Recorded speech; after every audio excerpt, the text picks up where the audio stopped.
ये class 9th का second chapter है कॉन्स्टिट्यूशनल डिज़ाइन सिविक्स में। तो इसमें हम लोग पढ़ेंगे कॉन्स्टिट्यूशन कैसे बना और कॉन्स्टिट्यूशन की क्या ज़रूरत होती है। आप लोग 7th क्लास में पढ़े होंगे कॉन्स्टिट्यूशन क्यों ज़रूरी है।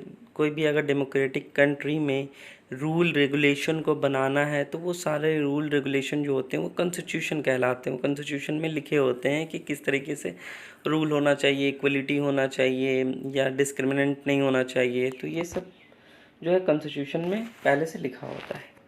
तो यहाँ पे पहला हम लोग बात करेंगे कॉन्स्टिट्यूशन साउथ अफ्रीका के बारे में। साउथ अफ्रीका में कैसे डेमोक्रेसी आया और कैसे कॉन्स्टिट्यूशन बना।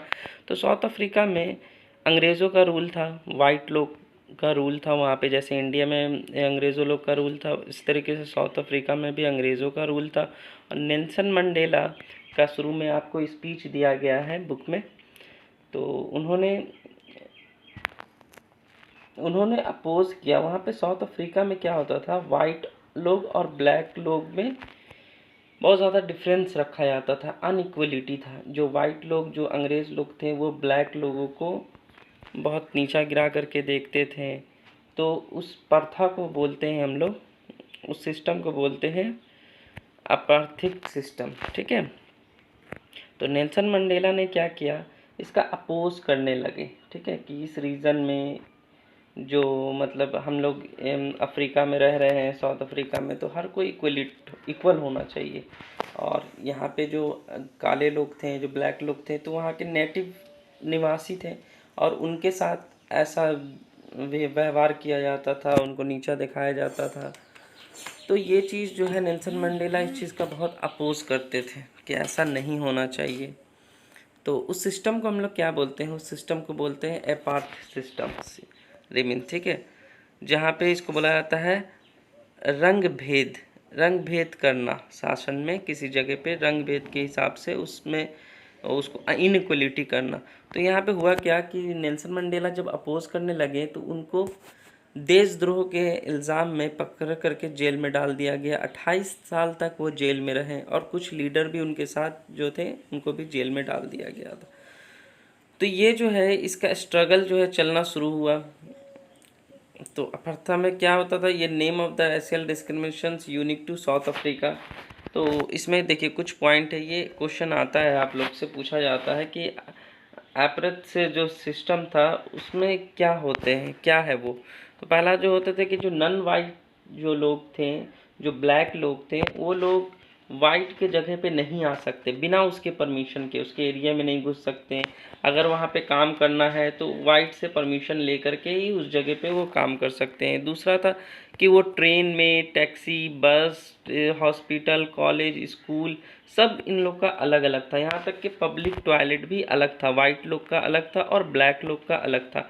जो समुद्र का बीच होता है वो भी अलग था, स्विमिंग पूल भी अलग था इन लोगों का, सब सेपरेट था, वाइट का अलग था, ब्लैक का अलग था। अच्छा, एक चीज़ आपको पता होगा कि महात्मा गांधी को ट्रेन से उतार दिया जाता है जब वो साउथ अफ्रीका जाते हैं। तो वो क्यों होता है, इसी प्रथा के अकॉर्डिंग होता है। ठीक है, इसी सिस्टम के अकॉर्डिंग होता है कि वहाँ पे ब्लैक लोग का ट्रेन अलग होता है, वाइट लोग का ट्रेन अलग होता है। तो वो ब्लैक लोग जो है वो वाइट के ट्रेन में नहीं सफ़र कर सकते हैं। तो महात्मा गांधी ने क्या किया था, जब वो साउथ अफ्रीका में सफ़र कर रहे थे तो वो वाइट के बॉगी में, वाइट के ट्रेन पे चढ़ गए थे वहाँ रिजर्वेशन करवा के, और वहाँ पे सफ़र कर रहे थे, जिसकी वजह से उनको ट्रेन से निकाल दिया गया था। ब्लैक और वाइट हैड सेपरेट चर्चेस, उनका चर्च भी अलग अलग था, अलग चर्च था ब्लैक का लोगों का, वाइट लोगों का भी अलग चर्च था। और black could form of association protects against the terrible treatment. तो ब्लैक लोगों के साथ बहुत अच्छा व्यवहार नहीं किया जाता था, हमेशा उसको नीचा दिखलाया जाता था। वाइट वाले लोग जो है बहुत ज़्यादा उनको परेशान करते थे, तंग करते थे, उनके साथ अच्छा ट्रीट नहीं करते थे। दोस्त protect the killings and send jail. और जो इसके खिलाफ में ब्लैक लोग आवाज़ उठाते थे कि नहीं ये हमारा कंट्री है, इसमें इक्वलिटी आना चाहिए, तो उन प्रोटेस्टर को क्या किया जाता था, या तो मार दिया जाता था या उसको जेल में डाल दिया जाता था। जैसे हम लोग अभी शुरू में पढ़े नेल्सन मंडेला के बारे में कि उन्होंने बहुत ज़्यादा प्रोटेस्ट करने लगे तो उनको जेल में डाल दिया गया। और नॉन वाइट्स जो ब्लैक लोग थे, जो वाइट नहीं थे, उनको वोटिंग का भी अधिकार नहीं दिया गया था। मतलब आप समझ लीजिए कि साउथ अफ्रीका में जो है, ये साउथ अफ्रीका जो है, उसमें सब कुछ डेमोक्रेसी था, मतलब वोटिंग भी हो रहे थे, इलेक्शन भी हो रहे थे, लेकिन वहाँ पे ब्लैक लोगों को वोटिंग का अधिकार नहीं था। सिर्फ जो वाइट लोग होते थे वही लोग वोट देते थे, वही सरकार को चुनते थे। तो ऐसा सिस्टम था वहाँ पे।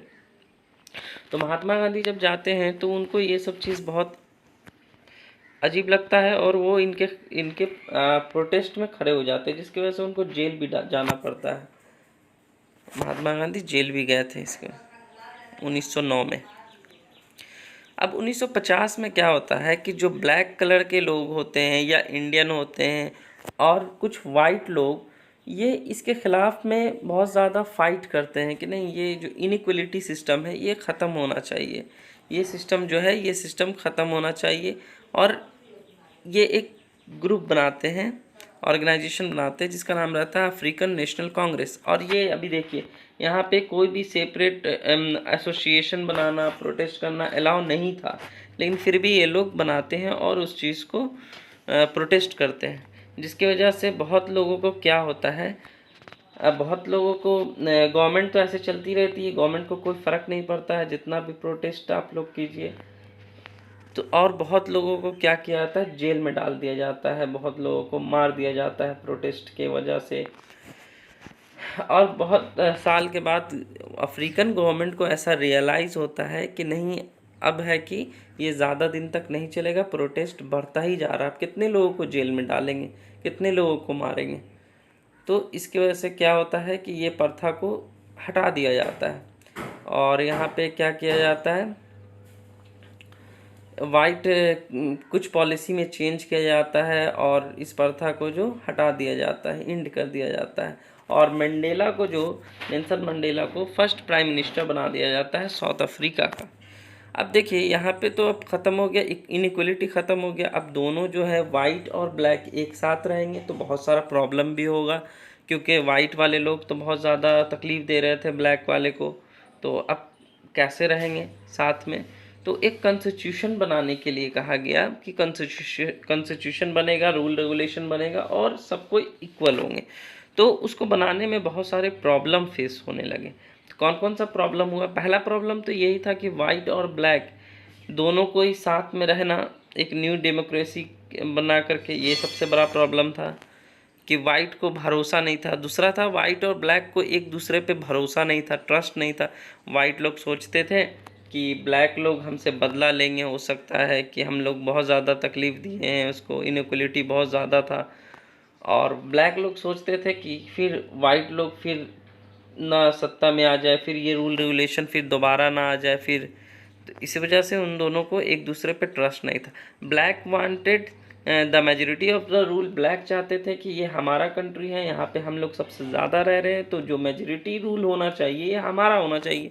और वाइट लोग का कहना था कि हम लोग को प्रोटेक्शन मिले, और जो भी हमारे प्रिविलेजेस हैं, प्रॉपर्टी हैं, जो भी साउथ अफ्रीका में, वो वैसे ही मेरे पास रहना, हम ही लोग का रहना चाहिए, उसको छीनना नहीं है, ठीक है। तब साउथ अफ्रीका में क्या हुआ कि सब लोग मिल कर के मीटिंग किए, तकरीबन 2 साल तक मीटिंग चला। इसके बीच में कुछ बातें और हैं। 2 साल मीटिंग चलने के बाद एक कॉन्स्टिट्यूशन बनाया गया साउथ अफ्रीका में। और कॉन्स्टिट्यूशन से पहले एक प्रीएम्बल के बारे में समझ जाइए। प्रीएम्बल होता क्या है? देखिए, प्रीएम्बल होता है, समरी होता है कॉन्स्टिट्यूशन का, या एक कॉन्स्टिट्यूशन है उसका एक समरी, समझ जाइए, थोड़ा सा निचोड़, मतलब है कि पूरे कॉन्स्टिट्यूशन में क्या बातें कही गई हैं उसको बोलते हैं प्रीएम्बल। तो प्रीएम्बल जो होता है इंट्रोडक्टरी स्टेटमेंट होता है, इंट्रोडक्शन होता है पूरे कॉन्स्टिट्यूशन का, जो वो गाइडेंस और state of value of the constitution का वैल्यू बताता है, और कॉन्स्टिट्यूशन का गाइडेंस बताता है कि कॉन्स्टिट्यूशन किस चीज़ पे बना हुआ है। तो 2 साल तक डिस्कशन होने के बाद, बहुत ज़्यादा डिबेट हुए हैं, बहुत ज़्यादा डिस्कशन हुए हैं, उसके बाद ये जो है कॉन्स्टिट्यूशन साउथ अफ्रीका का बनाया गया। उसके बाद साउथ अफ्रीका का अलग फ्लैग भी बनाया गया और साउथ अफ्रीका को इंडिपेंडेंस घोषित कर दिया गया, यहाँ डेमोक्रेसी आ गया।